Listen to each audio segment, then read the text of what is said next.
to their community building activity to the table. And I can't imagine a table that doesn't have all 8 of those around it and can't build, therefore, a kind of holistic idea about where we're going in this community. We've also then probably going to want to have some institutions around. We're going to want to have the schools there. We're going to want to have the police there. Talk about neighborhood safety. We're going to want to have the businesses themselves there. We're going to want to have the parks and the libraries. But you see that the discussion needs to start and be centered and be driven by the citizens' voices. And that those institutional voices, those triangles, are so important to have there, but to have there as responsive sets of resources. The treasure chests, right? It's the circles that will open up the treasure chests and ask them to contribute to the community building process. So that's the kind of table we've got. Once you've got a table like that, it's time then to think about what can this table do, logically enough. Oh, John, do you want to help us start thinking about what this table does? Right. It goes right to the map. And it begins the business of identifying all of the individual capacities, all of the associational assets, and all of the institutional assets, so that its initial business is sort of mining the territory, is making sure of every asset that is there. And as that happens, right, it will expand the table because they will find more and more associations. And it will probably expand the institutional table. So this will build the table. Secondly, it will make clear that where we're focused is on assets and not needs and deficits, so that everybody at the table will have that experience. And finally, and we think this is really very important, that when the table, the associations, the people who are involved in community planning are doing an asset inventory, if at all possible, they should do it themselves. They should not have some outsider do it, because every time you go door to door and you ask your neighbor about their skills or their entrepreneurial experience, every time you go and try to talk with the leaders of other associations, you're building a relationship, a new kind of relationship. You're not going and saying to somebody, I wonder if you can't read. You're not asking them negative questions, you're asking them affirmative questions. And so you build a community's relationships by this kind of inventory of assets if the key people who are sitting at the table are directly involved and their associations are involved as well. And so that leads us to the third point. Which is simply, I think, something that lots of you in the audience, I'll bet, have had some experience with, and it is to build a vision. Without a vision, the people perish. Where is that in the Old Testament, right?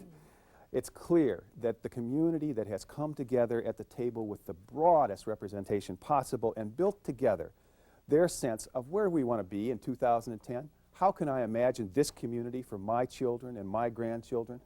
What do we want? Not just a physical sense, not just a sense of what we want it to look like, but what kind of social relations do we want here? What are we talking about in terms of an economy? What is our vision together? And people who have worked hard at that, and there are all kinds of techniques for doing it that we won't go into tonight, know that that vision can drive a process and can keep people coming back to the table on a positive note, not just because they want to stop something, but because now we know what we believe in and where we're going. Once we have a vision then, John, and the table set, what do we do next? Well, next we take the fourth step. And if this is where the vision would lead us, and this is where we are now, what we have seen as the critical process now is that all the associations come together and they say each, what can we do to make that vision come real? What can the softball league do to raise money for our plan for the parks that we are going to create in the community, right? What can the softball league do to begin to bring young people in to be connected and engaged with adults? And what will the softball league do to maintain the land and clear it when we're done? So what happens is when you add up all of the contributions of the associations, is you find you've gotten this far.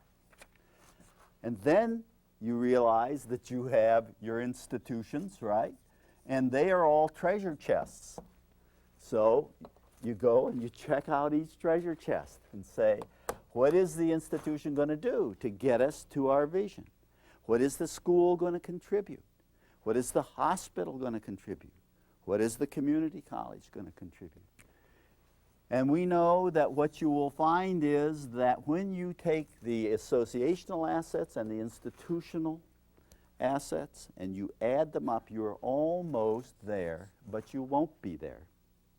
Because now you're to the fifth point, and that is you're going to have to get something from outside, right?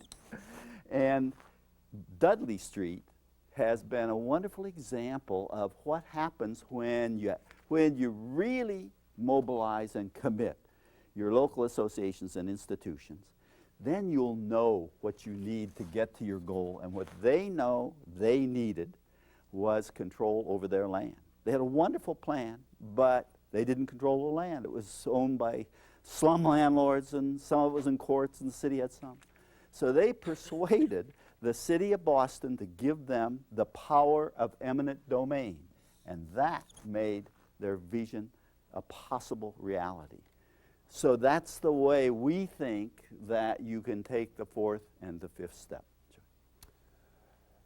John, as long as you're mentioning the Dudley Street Neighborhood Initiative, we just want to say that if you want to really look at this process of a powerful neighborhood planning effort, that looking at the book called Streets of Hope, The Fall and Rise of an Urban Neighborhood by Peter Medoff and Holly Sklar, is one way to really get a sense of the Dudley Street story. That's the story of the Dudley Street Neighborhood Initiative, and it's a wonderful read for anybody who's interested in community building.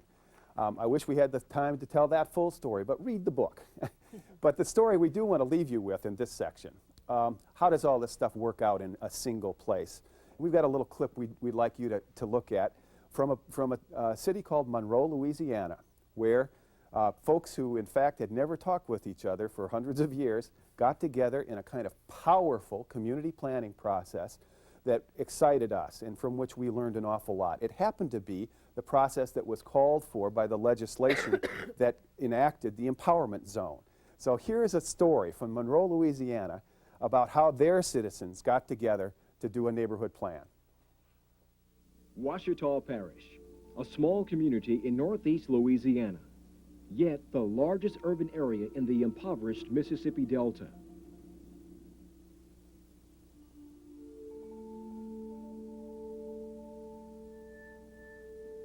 To some, this may appear to be just an old abandoned building on Monroe's south side. To others, it's a vision of hope. Some may think of her as just a disadvantaged youth growing up in a single-parent household. She imagines herself as a college graduate. Poverty and other social ills threaten the economic growth of a community and can destroy the dreams of those who live among them. In Ouachita Parish, with a population of 142,000, some 40,000 people live in poverty. According to the last census, Monroe is ranked as the third poorest city in the nation, with a poverty rate of 37.8%, more than twice the national rate. These staggering statistics made community and business leaders and government officials from Ouachita Parish, Monroe, and West Monroe realize that a change needed to occur. They looked beyond the numbers and saw the community itself, the people living there, their hopes and their dreams. Together, these leaders and residents can empower each other to use all their resources to reclaim their community, their goals, their dreams. They began to come together in the neighborhoods. Approximately 600 residents attending 11 neighborhood meetings identified their strengths and their greatest ambitions for their community. We're working together and we're actually motivated from the inside. It's not something that we're doing because we have to do it. We're doing it because we want to, and that's the difference that makes the difference. This process is introduced us to more people, a more diverse group of people. There's a lot of energy, and I don't think it'd do anything but just explode and be better for us. Business leaders, along with neighborhood residents, assembled at Northeast Louisiana University's Ewing Coliseum to develop a vision for Ouachita Parish. This was part of the strategic planning process, which forged new partnerships. Almost 400 people, black, white, employed, unemployed, young, and old, visualized our community in the year 2004. The wisdom of age, the vigor of youth, and the knowledge of the learned helped to reduce hundreds of ideas to 9 targeted cluster areas, building safe and caring neighborhoods, creating quality, diverse jobs, developing market-driven education, expanding community-based business ownership by zone residents, creating innovative and accessible wellness systems, improving home ownership opportunities, improving and coordinating transportation and communication infrastructure, improving the physical community condition, and developing the downtown and river area for tourism. I think what we saw today was an historic event for Monroe. We brought blacks and whites together. We brought old and young. We brought Christians and Muslims and Jews. And we brought unemployed people. We brought employed people. We brought people who have more than one job to support their family. We brought people who don't have jobs who support their family together today to come and reach a common vision of what Ouachita Parish is all about for the future. We've never done that in this community. This community is hundreds of years old. And this is something that I think will carry us forward for hundreds of more years, but it's certainly in the next decade, and we have a lot of work to do. We've learned that we're friends, and I think that's the most valuable asset here. The railroad track doesn't have to be a dividing line, just a passageway to get from one neighborhood to the other. Citizens met for several weeks to carve out the strategies for achieving the vision of these 9 areas. 27 projects emerged as the basis for the community strategic plan. The vision becomes more potent with the commitments of not only the residents, but the business community and the 3 neighboring institutions of higher learning, Northeast Louisiana University, bordering the zone, as well as sister universities, Grambling State and Louisiana Tech, have come together in an unprecedented joint effort. The strength of our vision will truly lie with the people of the neighborhoods, working together with business, human service, and government leaders to build a stronger community. That's why thousands of people put in writing their commitment to make this community a better place. They signed the Ouachita Pact, stating their volunteer community service. Their crusade became known as Back the Pact. I want to regain the strength of our community and provide positive outlets for our youth. That's why I back the pact. Seeing businesses expand to create more jobs. That's why I back the pact. More minorities to own their own businesses. That is the reason why I back the pact. What does it mean, back the pact? That's your written promise to help improve this community. Whether it's tutoring at-risk children, planting a flower bed, providing more jobs. Support this community. Back the pact. This is a community that has learned to build on its strengths. The enormous investment of thousands of citizens in Ouachita Parish has forged new relationships and means our community will never be the same. Change is gradual, but change is constant. What the people of Ouachita Parish have discovered is change is empowering. So there we have one incredibly exciting story, it seems to me, of a community that has really gotten into a kind of a new life, if you will. I think there's an energy in Monroe that you feel there, that they've in fact mobilized all of their assets, and they really are. They got an enterprise community designation, and they're moving forward.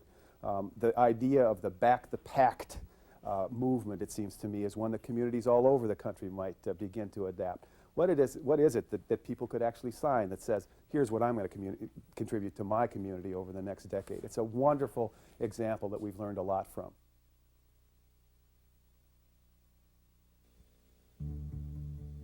From Maine to New Mexico, Arkansas to Oregon, Civic Network Television is lighting up America. CNT, linking America's communities to each other and the future.